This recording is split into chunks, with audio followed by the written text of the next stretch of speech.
சென்னை மாநகரத்துல ஒரு நடுத்தர அபார்ட்மெண்ட் ஒண்ணு இருந்தது. அதுல சாரதா பிரசாத்னு ஒரு தம்பதி இருந்தாங்க.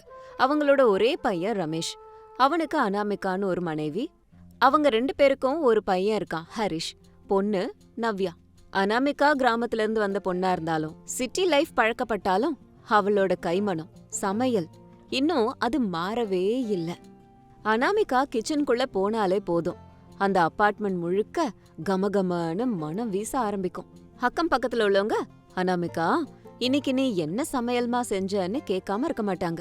அப்பேற்பட்ட கைப்பக்குவம் அனாமிகாவோடது. ஒரு நாள் ஞாயிற்றுக்கிழமையில காலங்காத்தாலேயே அனாமிகா எல்லாருக்கும் பிடிச்ச மாதிரி சுட சுட இட்லி, இஞ்சி சட்னி, தேங்காய் சட்னி, சாம்பார் இது எல்லாம் பண்ணினா. அம்மா பசிக்குதுமா, இன்னும் இட்லி ஆகலையா? ஆமாம்மா, வாசனைய பார்த்தா பசி இன்னும் அதிகமாகுது. எல்லாரும் டைனிங் டேபிளுக்கு ரெடியா வந்து உட்கார்ந்தாங்க. அனாமிகா சுட சுட சாம்பார், இட்லி எல்லாத்தையும் கொண்டு வந்து அடுக்கி வச்சா. சரி சரி, எல்லாரும் வரீங்களா? சூட சாப்பாடு வைக்கிறேன். அடடே அனாமிகா, இந்த சாம்பார் வாசனைக்கு போற உயிர் கூட திரும்ப வந்துரும். சிட்டில எவ்ளோ ஹோட்டல் இருந்தாலும் உன் கை மணத்துல உண்டான சாம்பார் அதுக்கு எதுவும் நிகராகாது. ஆமாண்டா, அனாமிகாவோட சமையல் ருசியே அற்புதமோ அற்புதம். இட்லி, இஞ்சி சட்னி, இந்த காம்பினேஷனை ட்ரை பண்ணி பாருங்க. ஆடியன்ஸ் கிட்ட பேசுறீங்களா? தினமும் சாப்பிடுறது தானே, இவ்ளோ புகழணுமா? நீங்க திருப்தியா சாப்பிட்டீங்கன்னா அதுவே போதும். அனாமிகா, ஒரு விஷயம் சொல்லட்டுமா? தினந்தோறும் நீ தானே எங்களுக்கு சமைச்சு தர. இன்னைக்கு சண்டே இல்லையா? கொஞ்சம் நீ ரெஸ்ட் எடுத்துக்கிட்டா என்னவா? மத்தியானம் வெளியில வாங்கிக்கலாமா? ஐயோ, வெளியே எதுக்குங்க? வீட்லயே நான் சிக்கன் பிரியாணி பண்றேன். வெளியில சாப்பிட்டா உடம்புக்கு ஆகாது. தேவையில்லாத செலவு வேற. பணத்தை பத்தி நீ யோசிக்காத அனாமிகா. இன்னைக்கு நாம இந்த சிட்டிலேயே ஃபேமஸான கிராண்ட் ராயல் ஹோட்டலுக்கு தான் போறோம்.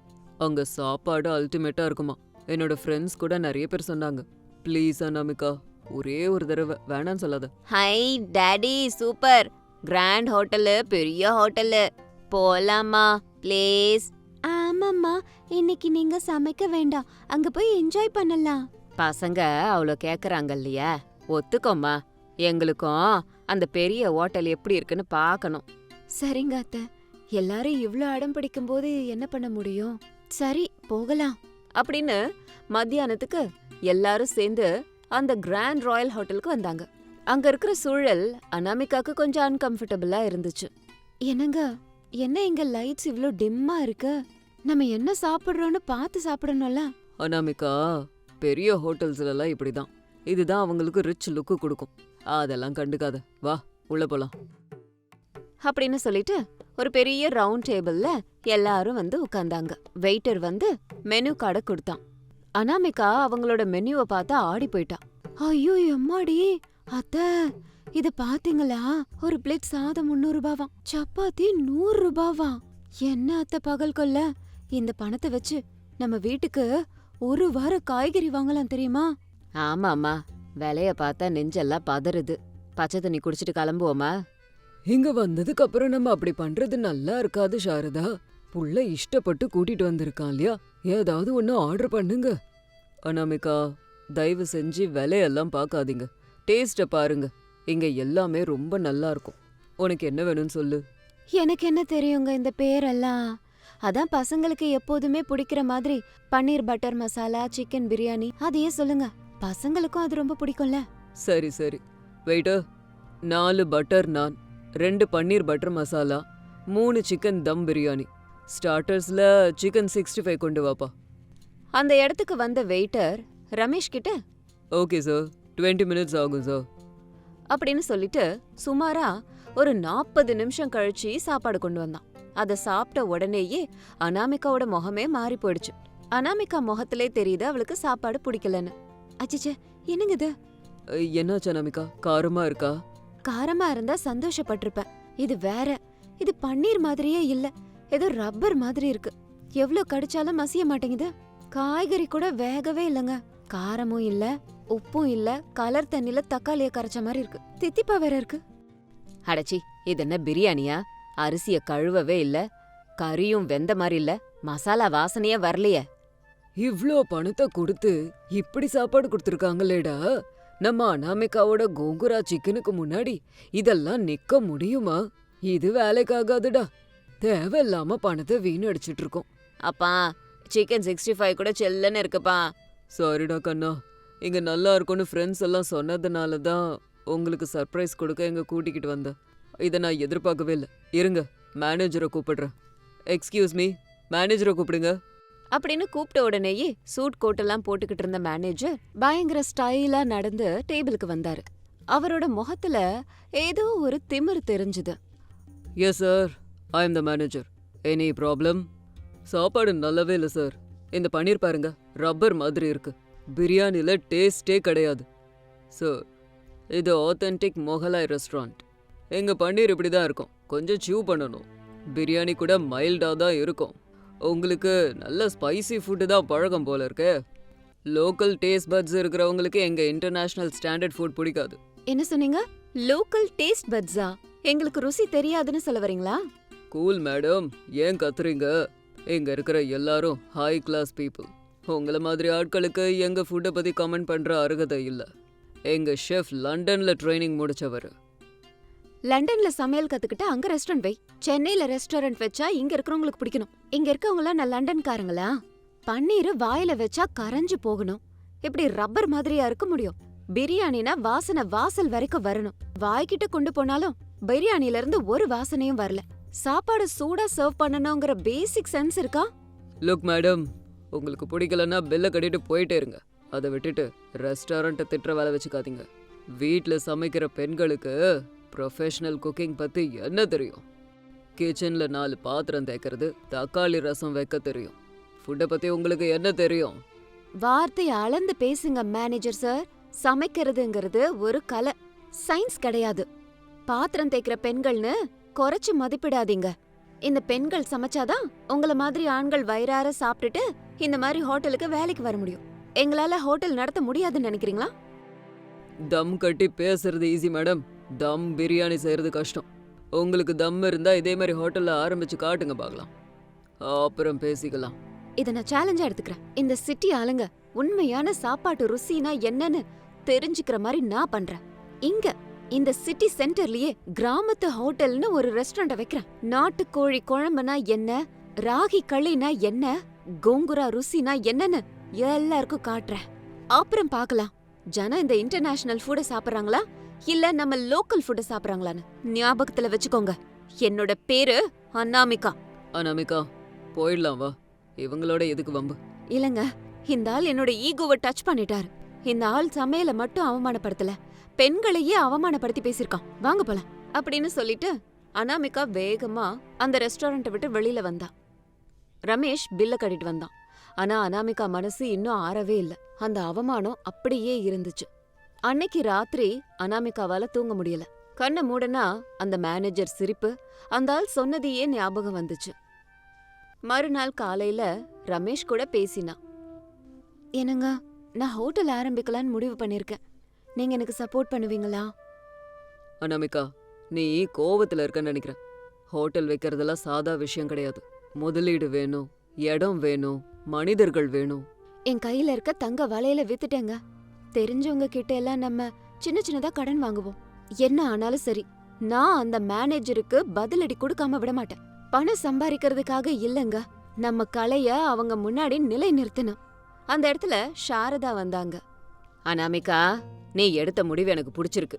நான் சேர்த்து வச்ச கொஞ்சம் பணம் இருக்கு, அதை எடுத்துக்கோ. உன் கை மனத்துல எனக்கு நம்பிக்கை இருக்கு. கண்டிப்பா நீ ஜெயிச்சிடுவமா. நானும் உனக்கு துணையா உன் கூட இருக்கம்மா. அந்த மேனேஜரோட மூக்க உடைக்காம விடக்கூடாது. இப்படி கணவர் கொடுத்த மோட்டிவேஷன், மாமனார் மாமியாரோட சப்போர்ட் இதெல்லாம் இருந்ததால அனாமிகா ஆரம்பிச்சான். கிராண்ட் ராயல் ரெஸ்டாரண்ட்டுக்கு கொஞ்சம் பக்கத்துல ஒரு சின்ன கடைய வாடகைக்கு எடுத்தாங்க. அதுக்கு பெயிண்ட் எல்லாம் அடிச்சு கிராமத்து சூழலை அப்படியே ரீக்ரியேட் பண்ணி வச்சிருந்தாங்க. போர்டுல மிகப்பெரிய எழுத்துக்களால அனாமிகாவின் கிராமத்து விருந்து, அம்மாவின் கைமணம்னு எழுதியிருந்தது. சமையல் அறையில 2 வேலைக்காரங்க. அவங்க 2 பேருக்கும் இன்ஸ்ட்ரக்ஷன் கொடுத்தா அனாமிகா. இங்க பாருங்க, நம்ம போடுற எல்லா மசாலாவையும் நம்ம தான் அரைக்கணும். பாக்கெட் மசாலாவை நான் யூஸ் பண்ண மாட்டேன். காரம் கூட காஞ்ச மிளகால அரைச்ச பொடியை தான் போடணும். ரைஸ் நல்ல உயர்தரமா இருக்கணும். எல்லாத்தையும் சுத்தமா பண்ணணும். சரிங்கம்மா, உங்க கையால சாப்பிட நாங்க கொடுத்து வச்சிருக்கணும். நீங்க என்ன சொன்னாலும் கேக்குறோம். இன்னைக்கு ராகி களியும் கோழி குழம்பும் வைக்க போறேன். மெதுவடை, சிக்கன் ஃப்ரை, வெங்காய சாம்பார், பருப்பு வடை, கோங்கரா பச்சடி, சாம்பார், கடைசியா என்னோட ஸ்பெஷல் சோள பாயாசம். இப்படி இருக்கும்போது மறுநாள் காலையில ஹோட்டல் ஓபனிங் சமயத்துல அனாமிகா காலங்காத்தாலே எழுந்திருச்சு பூஜை பண்ணிட்டு சமையல் வேலையெல்லாம் முடிச்சான். மத்தியானம் ஒரு 12 மணி இருக்கும். அந்த வீதியே கமகமன்னு மணமா இருந்துச்சு. ஆபீஸ்க்கு போறவங்க, அந்த பக்கமா போக வர இருக்கவங்க அந்த வாசனை தாங்க முடியாம நின்னுட்டாங்க. அடடே, இந்த வாசனைய கடந்து போக முடியலையே. நம்ம ஊர்ல நம்ம பாட்டி செஞ்ச மாதிரி கோழி குழம்பு வாசனை வருதே. போர்ட பாத்தியா? அனாமிகா கிராமத்து விருந்தாம். புதுசா வச்சிருக்காங்கன்னு நினைக்கிறேன். வா, ஒரு தடவை போய் ட்ரை பண்ணலாம். நம்ம பொண்டாட்டிங்க கையில சாப்பிட்டு சாப்பிட்டு நாக்கு செத்துருச்சு. முதல்ல ஒருத்தரு, அதுக்கப்புறம் 2 பேரு, அப்புறம் நிறைய பேரு அனாமிகாவோட ரெஸ்டாரண்ட்டுக்கு ஒருத்தரா வந்தாங்க. அவளே எல்லாரையும் உட்கார வச்சு தன்னோட கையால பரிமாறினா. ஓஹோ, அற்புதம். இது புளிச்சக்கீரை பச்சடி தானங்க, சூப்பரா இருக்கு. சிட்டில இந்த மாதிரி சாப்பாடு எங்கேயும் இல்லையே. இவ்ளோ ருசியான சாப்பாடை நாங்க சாப்பிட்டதே இல்ல. இந்த ராகி களி கூடவே நாட்டுக்கோழி குழம்பு அமிர்தம் மாதிரி இருக்கு. உப்பு, புளி, காரம் எல்லாமே அப்படியே பர்ஃபெக்ட்டா இருக்கு. மேடம், உங்க கால்ல கூட விழலாம் மேடம். ஐயோ, அதெல்லாம் வேணாங்க. இன்னும் வேணும்னா கேளுங்க, வயிறார சாப்பிடுங்க. அப்படி இருக்கும்போது வந்தவங்க சாப்பிட்டு சும்மா இல்ல, வெளிய போய் அவங்களோட ஃப்ரெண்ட்ஸுக்கெல்லாம் கால் பண்ணி இந்த விஷயத்த சொன்னாங்க. சாயந்தரத்துக்கெல்லாம் ஹோட்டல் முன்னாடி பெரிய கியூ நின்னுச்சு. பார்சலுக்காக மக்கள் குவிய ஆரம்பிச்சாங்க. இப்படி கொஞ்ச நாள்லயே அனாமிகாவோட கிராமத்து சமையல் சிட்டியோட டாக் ஆஃப் த டாபிக் ஆச்சு. பெரிய பெரிய ஆபீசர்ஸ், சாஃப்ட்வேர் இன்ஜினியர்ஸ்ல இருந்து வீட்டு வேலை செய்யற சாதா பெண்மணிகள் வரைக்கும் அங்க வந்தாங்க. இன்னொரு பக்கம் கிராண்ட் ராயல் ரெஸ்டாரண்ட் ஆடிக்கிட்டு இருந்துச்சு. கஸ்டமர்ஸ் குறைஞ்சு போயிட்டாங்க. மேனேஜருக்கு என்ன நடக்குதுன்னு ஒண்ணுமே புரியல. என்ன மேன் இது? கொஞ்ச நாளா கஸ்டமர்ஸையே காணுமே. எல்லாரும் எங்க போனாங்க? சார், வர்ற வழியில ரொம்ப பக்கத்துல தான் கிராமத்து விருந்துன்னு ஒரு கடையை பார்த்தேன். அங்க சாப்பாடு ரொம்ப நல்லா இருக்குன்னு எல்லாரும் அங்க போயிட்டாங்க. நம்ம ரெகுலர் கஸ்டமர்லாம் கூட அங்கதான் சார் இருக்காங்க. கிராமத்து விருந்தா? அன்னைக்கு சேலஞ்ச் பண்ணிட்டு போனாலே அந்த பொண்ணோடதா? இம்பாசிபிள். ஒரு சின்ன மெஸ் நம்ம லக்ஸரி ரெஸ்டாரண்ட்டை படுக்க வைக்கிறதா? நெவர். இதை நான் ஒத்துக்கவே மாட்டேன் அப்படின்னு அந்த மேனேஜர் மாறு வேஷத்துல அனாமிகா ஹோட்டலுக்கு வந்தாரு. அங்க நின்னுட்டு இருந்த கியூவை பார்த்து ஷாக் ஆனாரு. எங்கேயுமே இடம் இல்ல. எல்லாரும் சந்தோஷமா சாப்பிட்டுட்டு இருந்தாங்க. அப்போ மேனேஜர் ஒரு இடத்துல உட்காந்துக்கிட்டு ஒரு ஃபுல் மீல்ஸா ஆர்டர் பண்ணாரு. வாழை இலைய போட்டு எல்லா வித சாப்பாடையும் வச்சாங்க. குழம்பு 16 வகையும் வச்சிட்டு இருந்தாங்க. அனாமிகாக்கு வந்தது யாருன்னு தெரிஞ்சாலும் தெரியாத மாதிரியே இருந்தா. சுட சுட சாப்பாடுல நெய்ய போட்டு பருப்பை போட்டு சாப்பிடுங்க அப்படின்னு அனாமிகா சொன்னதும் மேனேஜர் அப்படியே சாப்பிட்டாரு. அந்த ருசி அவரோட ஞாபகத்தை தூண்டி விட்டுருச்சு. அவரை அறியாமலே அவரோட கண்கள்ல இருந்து கண்ணீர் வந்தது. அது வெறும் ருசி கிடையாது, அது ஒரு ஞாபகம். சின்ன வயசுல அவரோட பாட்டி அவருக்கு ஊட்டி விட்ட ஞாபகம் வந்தது. அந்த ருசியில இருந்த அன்பு, பண்பு அவரோட அகங்காரத்தை அப்படியே ஒடுக்கிடுச்சு. அவரு சாப்பிட்டுக்கிட்டே இருந்தாரு. ஒவ்வொரு டிஷ்ஷ சாப்பிடும் போதும் அவர் கண்கள்ல கண்ணீர் நிக்கவே இல்ல. அதுக்கப்புறம் சாப்பிடுறத முடிச்சாரு. அப்புறம் மேனேஜர் தன்னோட மாறு வேஷத்தை கலைச்சிட்டு அனாமிகா கிட்ட கண்ணீரோடவே வந்தாரு. என்னப்பா தம்பி, அழுதுகிட்டே வர? காரம் அதிகமாயிடுச்சா? காரெல்லாம் இல்லக்கா, என் அகங்காரம் போயிருச்சுங்கிற கண்ணீர். அட, இவரு அந்த கிராண்ட் ஹோட்டலோட மேனேஜர்?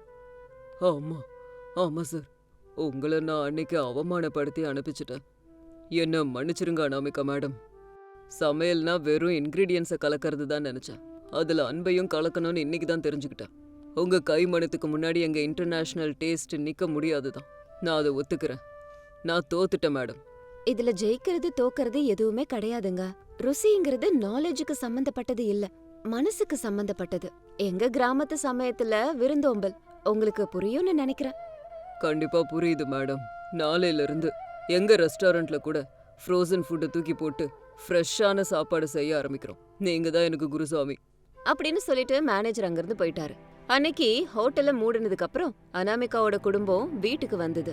எல்லாரோட முகத்திலையும் அவ்வளோ ஆனந்தம் இருந்தது. அம்மா, நீ சூப்பர்மா. அந்த மேனேஜர் அங்கிள் வந்து உன்கிட்ட சாரி கேட்டுட்டாருல, எனக்கு ரொம்ப பெருமையா இருக்கு. ஆமாம்மா, நம்ம ஹோட்டல்ல இப்ப எல்லாருக்கும் பிடிக்குது. அனாமிகா, அன்னைக்கு ஏதோ கோவத்துல முடிவெடுத்தேன்னு தான் நான் நினைச்சேன். ஆனா நீ இதுல சாதிச்சிருவேன்னு நான் நினைக்கவே இல்ல. I am very proud of you. என் மருமகளை என்ன சாதாரண ஆளு நினைச்சியா? அன்னபூர்ணி தேவி நம்ம குடும்ப மானத்தை காப்பாத்திட்டா. அம்மா அனாமிகா, உன்னால இன்னைக்கு நமக்கு நல்ல பேரு லாபம் எல்லாம் கிடைச்சது. ஆனா நீ எப்பவும் இப்படிதான் இருக்கணும்.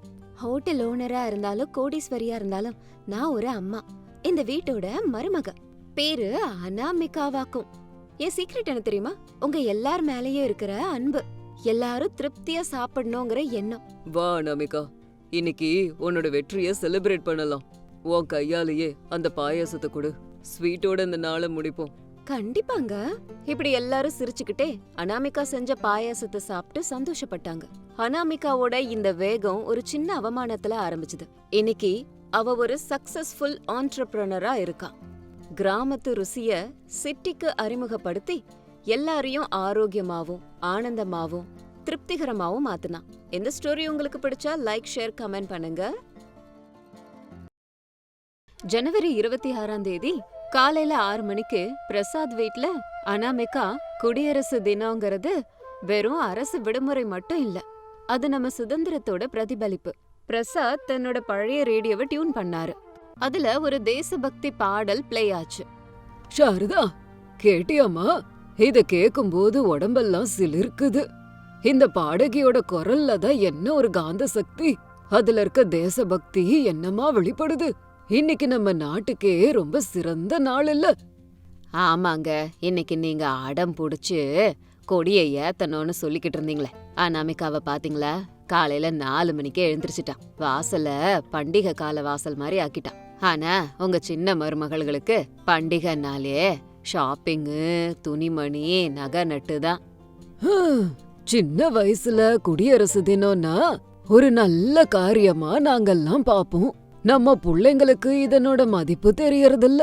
ஏன்னா அந்த சுதந்திரத்துக்காக போராடின நம்ம சுதந்திர போராட்ட வீரர்களுடைய கஷ்டங்கள் தெரியலையே. அப்பா, கொடியெல்லாம் ரெடியா இருக்கு, பூ கூட ரெடியா இருக்கு. அனாமிகா, போய் அஞ்சலியையும் அவனியையும் எழுப்புமா. அத்தை கூப்பிடுறாங்கன்னு அவனியையும் அஞ்சலியையும் அனாமிகா எழுப்புனா. அவங்க முகத்தை கூட கழுவாம வெளியே வந்தாங்க. அடடடடா, என்ன அத்தை, இந்த குளிர்ல மழை வர பெய்யுது, காலங்காத்தால எழுப்புறீங்க. லீவ் நாள்ல கொஞ்சமாவது எங்களை தூங்க விடுறீங்களா?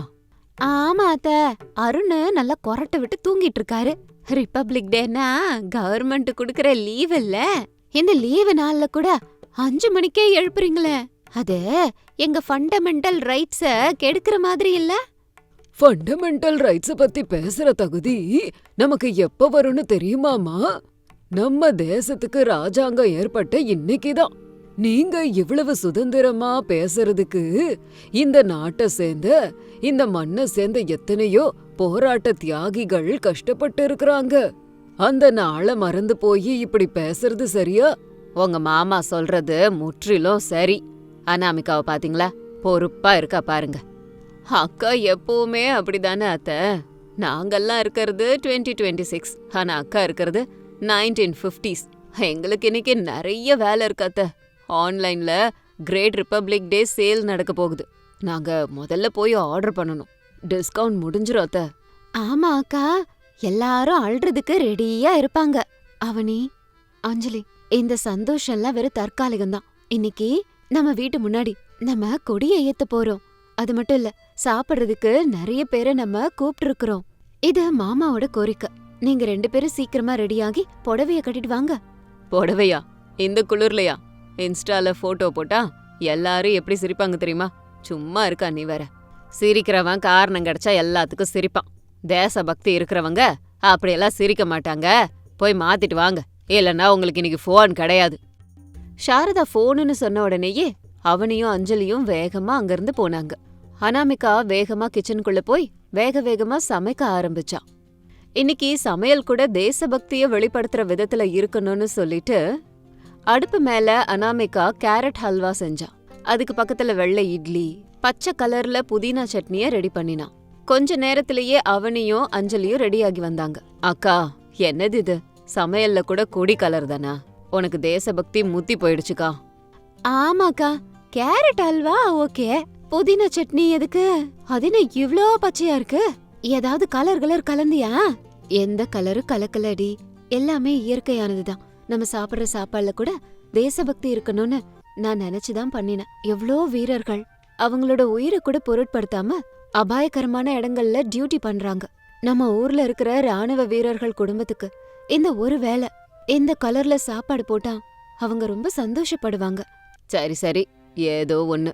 சரி, அந்த வீரர்கள் எப்ப வருவாங்க? அவங்க கிட்ட எனக்கு என்ன பேசுறதுன்னு கூட தெரியல. அவங்க எல்லாம் அந்த காலத்து மனுஷங்க, போர் அடிப்பாங்க. போர் இல்லடிமா, வாழ்க்கைய சொல்லி கொடுப்பாங்க. அவங்க எல்லாம் பழைய காலத்து ஆளுங்க. ஆனா இன்னைக்கு நம்ம சுதந்திரமா நடமாட அவங்க காரணம். புலி சாதம் ரெடியாம்மா? ரெடி ஆயிடுச்சத்த, எல்லாத்தையும் இப்பவே கொண்டு போயிடலாம். அவனி, நீ பிளேட்ஸ் எல்லாம் ரெடி பண்ணி வைக்கிறியா? அஞ்சலி, மோர்ல கொஞ்சம் கொத்தமல்லி போடுறியா? அனாமிகா எல்லா வேலையும் இழுத்து போட்டுட்டு பண்ணா. அவனியும் அஞ்சலியும் இஷ்டமே இல்லாம வேலை செஞ்சாங்க. வெளியில பிரசாத், ரமேஷ், சுரேஷ், அருண் கொடியேற்றத்தை அலங்கரிச்சிட்டு இருந்தாங்க. அருண் போய் ராணுவ வீரர்களை கூட்டிக்கிட்டு வந்தான். அவங்க சாதாரண உடையில இருந்தாலும் அவங்க உடம்புல அந்த கம்பீரம் அப்படியே இருந்துச்சு.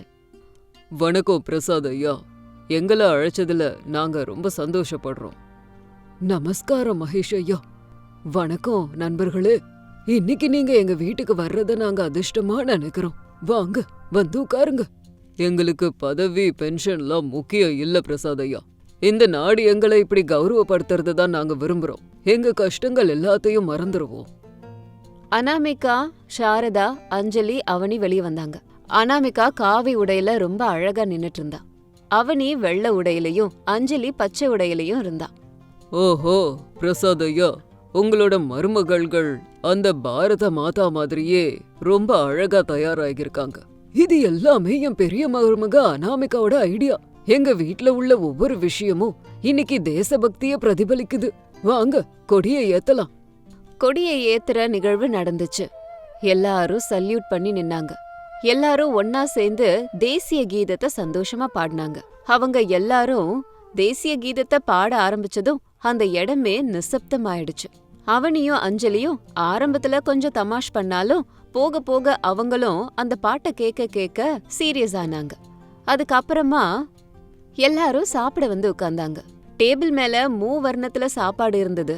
ராணுவ வீரர்கள் திருப்தியா சாப்பிட்டாங்க. மகேஷ், கார்கில் சமயத்துல உங்களோட அனுபவத்தை பகிர்ந்துக்க முடியுமா? என் மருமகள்களுக்கு சொல்லுங்க. கார்கில் அது ஒரு அக்னி பரீட்சை. -30 டிகிரில உடம்பெல்லாம் கட்ட மாதிரி ஆயிடுச்சு. என் பக்கத்திலேயே என் உயிர் நண்பன் ராகவன் இருந்தான். எங்க 2 பேருக்கும் பசி வந்தது. எங்க கிட்ட சாப்பிட ஒன்னும் இல்ல. நமத்து போன பிஸ்கட்டை தவிர ஒன்னும் இல்ல. அப்பதான் எதிரிகள் தாக்க ஆரம்பிச்சாங்க. ராகவன் என்ன காப்பாத்த என் மேல விழுந்தான். அவன் அந்த இடத்திலேயே உயிரை தியாகம் பண்ணான். ஹாலே நிசப்தமா இருந்துச்சு. அஞ்சலியோட கண்கள்ல கண்ணீர். போன் பாத்துட்டு இருந்த அவனி அதை கீழே வச்சுட்டு அவங்களையே கவனிச்சான். போறதுக்கு முன்னாடி ராகவன் என்கிட்ட ஒன்னுதான் சொன்னான். மகேஷ், நான் போயிட்டு வரேன். ஆனா நம்ம தேசத்து கொடி சிகரத்துல பறக்கணும். எங்க அம்மா கிட்ட சொல்லு, உன்னோட மகன் வீர மரணம் அடைஞ்சான்னு. அன்னையிலிருந்து எப்பெல்லாம் கொடிய பாக்குறனோ அப்ப என்னோட சிநேகிதனோட ஞாபகம் தான் வரும். அதனாலதான் இந்த ரிப்பப்ளிக் டே எனக்கு உயிருக்கு நிகரானது. அண்ணே அண்ணே, அந்த குளிர்ல நீங்க எப்படி இருந்தீங்க? எங்களுக்கு இந்த குளிரே சுத்தமா தாங்கல. தேசபக்தியோட டியூட்டி பார்க்கும்போது எந்த ஒரு பணியும் நம்மளை எதுவும் பண்ணாதுமா. அதுலயும் எங்களோட யூனிஃபார்ம் ரொம்ப ஹெவியா இருக்கும். அந்த உடையோட எங்க தேச கௌரவத்தையும் மாட்டிப்போம். நாங்க போடுற யூனிஃபார்ம் தைரியத்தையும் இந்த தேசத்துக்காக நம்ம பாடுபடுறோங்கிற மெதப்பையும் கொடுக்கும். அண்ணா, எங்களை மன்னிச்சிருங்க. இதுக்கு முன்னாடி ரிப்பப்ளிக் டேனா ஆன்லைன் சேல்ஸ், ஹாலிடே இத பத்தி மட்டும்தான் யோசிச்சோம். இது எல்லாத்தையும் பார்க்கும்போது நாங்க எவ்வளவு சுயநலமா இருந்திருக்கோம்னு புரியுது. சாரி எல்லாம் வேண்டாம் அவனி, மாற்றம் தான் வேணும். நம்ம ராணுவ வீரர்கள் எல்லையில போராடுறது நம்ம இங்க நிம்மதியா ஷாப்பிங் பண்றதுக்காக. ஆனா அந்த அமைதிக்கு பின்னாடி இருக்கிற தியாகத்தை பத்தி நீங்க தெரிஞ்சுக்கணும். அதுதான் அவங்களுக்கு நம்ம கொடுக்கற கௌரவம். தேசபக்தினா யுத்தம் பண்றது மட்டுமே இல்ல, அடுத்தவங்களுக்கு உதவி செய்யறது, அநீதி செய்யாம இருக்கிறது, ரோட்ல குப்பை போடாம இருக்கிறது, இது எல்லாமே தேச செயல்தான். சாப்பாடு சாப்பிட்டு முடிச்சதுக்கு அப்புறம் அங்க இருந்த சூழ்நிலையே மாறி போச்சு. மருமகள்கள் முகத்துல இருந்த கர்வம் போய் அமைதி வந்தது. வீரர்கள் சாப்பாடு சாப்பிட்டு போகும்போது அவனியும் அஞ்சலியும் அவங்களோட கால்ல விழுந்தாங்க. சாயந்தர வேளையில எல்லாரும் வராண்டால உட்காந்துக்கிட்டு குளிர் காஞ்சுக்கிட்டு இருந்தாங்க. ரமேஷ், சுரேஷ், அருண். அம்மா அவனி, ஏதோ ஐபோன் ஆர்டர் பண்ண போறேன்னு சொன்னியேம்மா, ஆஃபர் முடிஞ்சிருச்சான்னு பாரு. இல்ல மாமா, அந்த ஆர்டரை நான் கேன்சல் பண்ணிட்டேன். அந்த பணத்துல நம்ம ஊர்ல இருக்க அரசு ஹாஸ்பிட்டல்ல ஏதாவது உதவி செய்யலாம். போர்வை வாங்கி தரலான்னு இருக்க மாமா.